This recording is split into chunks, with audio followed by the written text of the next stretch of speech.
Bonjour à tous. Cette vidéo fait suite à la vidéo sur comment avoir une voix plus puissante. Et donc dans cette vidéo, je vais vous apprendre à acquérir une respiration abdominale.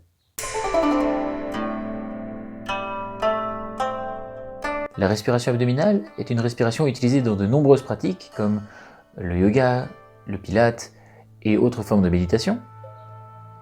Cependant, je ne vais pas aborder ici les bienfaits de cette respiration abdominale, juste comment l'obtenir, en 3 étapes très simples. La première étape sera allongée, la deuxième assise et enfin debout. L'importance de la respiration abdominale est de contrôler sa respiration et de sentir sa respiration. Pour cela, nous allons utiliser un livre que nous allons placer sur le ventre en position allongée. Au niveau de la taille du livre, je vous déconseille de prendre un livre trop gros, comme celui-ci par exemple, car il serait trop lourd sur le ventre. Je vous déconseille également de prendre un livre trop léger, car vous ne le sentirez pas assez. Je vous conseille de prendre ce livre, enfin exactement ce livre. Vous pouvez prendre un livre à peu près de cette taille, qui soit ni trop lourd ni trop léger.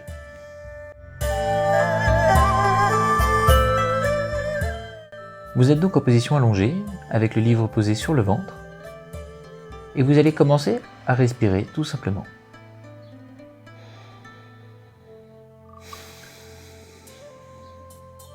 Vous inspirez par le nez, et vous expirez par la bouche.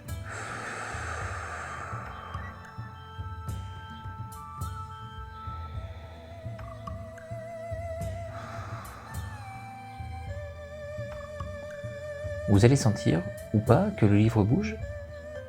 Vous allez sentir certaines parties de votre corps bouger. Et ce qui est important ici, c'est est-ce que le livre bouge? Si oui, comment? Est-ce qu'il bouge beaucoup? Est-ce qu'il bouge un peu? Quand est-ce qu'il se lève? Quand est-ce qu'il se rabaisse? Est-ce que c'est à l'inspiration? Est-ce que c'est à l'expiration?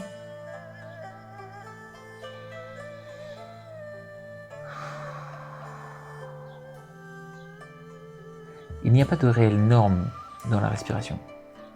La seule chose importante, c'est de mettre en jeu les différentes composantes de la respiration pour pouvoir avoir une respiration la plus efficace possible.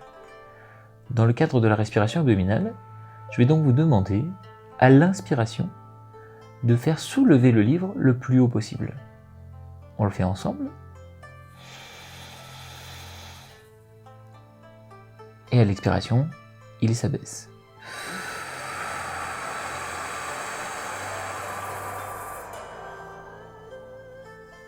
Encore une fois.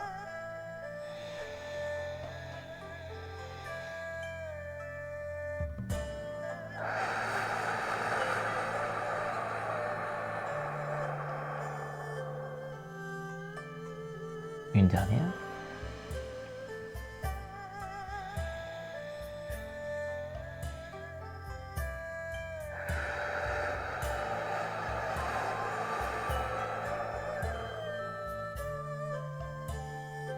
Si vous avez senti le livre bouger, lors de l'inspiration il s'est élevé et lors de l'expiration il s'est abaissé, c'est que vous avez eu une respiration dite abdominale.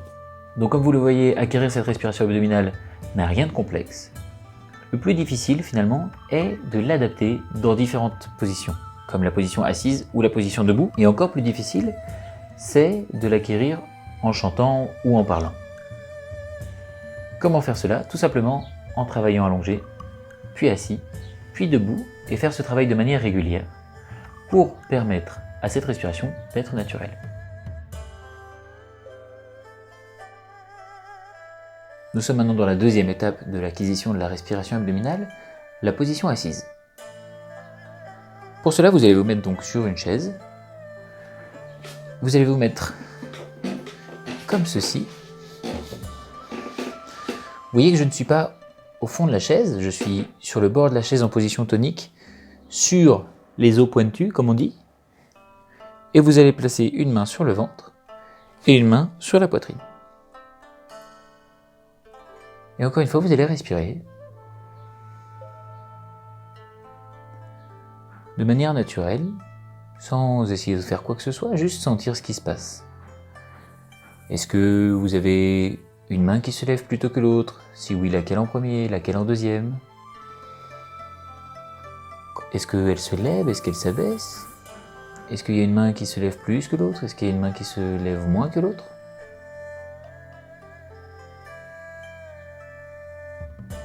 Ensuite, on va reproduire ce que l'on avait fait avec le livre. Donc, lors de l'inspiration, nous allons pousser la main qui est sur le ventre, qui remplace le livre. Et à l'expiration, nous allons faire abaisser la main qui est sur le ventre. Attention, vous n'êtes pas censé appuyer avec votre main pour faire entrer votre ventre. C'est votre ventre lors de l'expiration qui va se rentrer et donc du coup, votre main va rentrer dans le ventre. On le fait ensemble. Vous inspirez et vous expirez.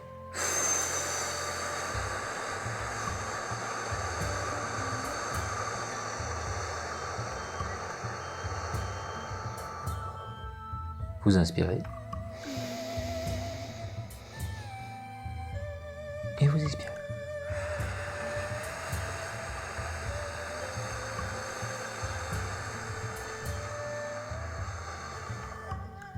Une dernière fois, on inspire et on expire.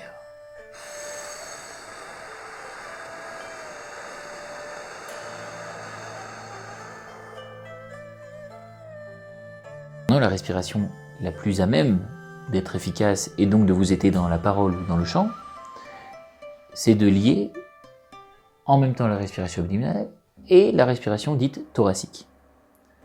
Comment faire cela? C'est très simple. On reprend le même exercice, sauf qu'au lieu de gonfler juste le ventre, on va également essayer de faire gonfler au niveau de la poitrine. Donc vous pouvez commencer, pour que ce soit plus simple, commencer par expirer tout l'air que vous avez dans le corps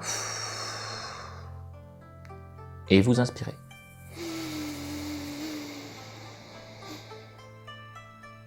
Vous voyez que mes épaules n'ont pas bougé, seules mes mains, donc ma poitrine et mon ventre, se sont gonflés, et ensuite vous pouvez expirer.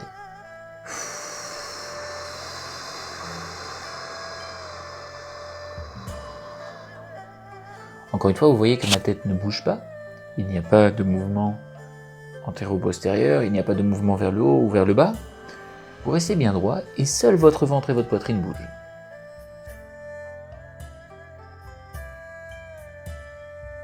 Nous arrivons à la troisième étape de la respiration abdominale, qui est la position debout.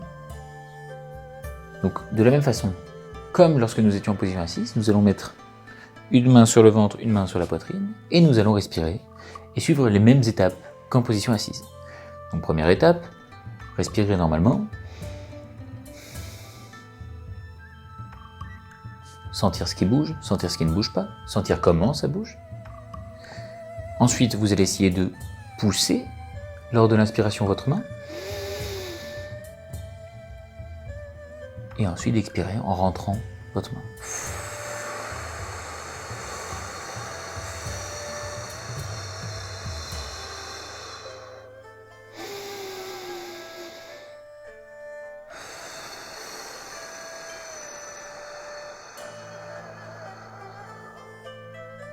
Ensuite, vous pouvez lier la respiration abdominale et la respiration thoracique.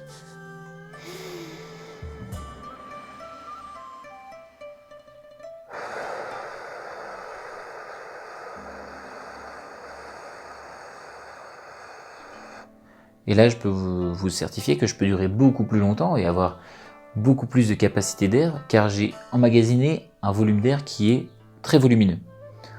Comment j'ai fait cela et comment l'utiliser dans la voix? Tout simplement en s'entraînant, en faisant les petits exercices que nous avons vus aujourd'hui. Donc, première étape allongée, deuxième étape assise, troisième étape debout. Et ensuite, c'est acquérir cette respiration de manière plus naturelle. Dans le chant notamment, lorsque vous allez commencer une longue phrase, lorsque vous savez qu'une phrase va vous épuiser au niveau de la respiration, ça va avoir un impact sur la production des cordes vocales. Car les cordes vocales vont pouvoir vibrer seulement si l'air envoyé est suffisant. Si vous avez n'importe quelle question, n'importe quelle envie de vidéo, n'hésitez pas à poser vos questions en commentaire ou à me contacter via les contacts qui sont en commentaire. À très vite!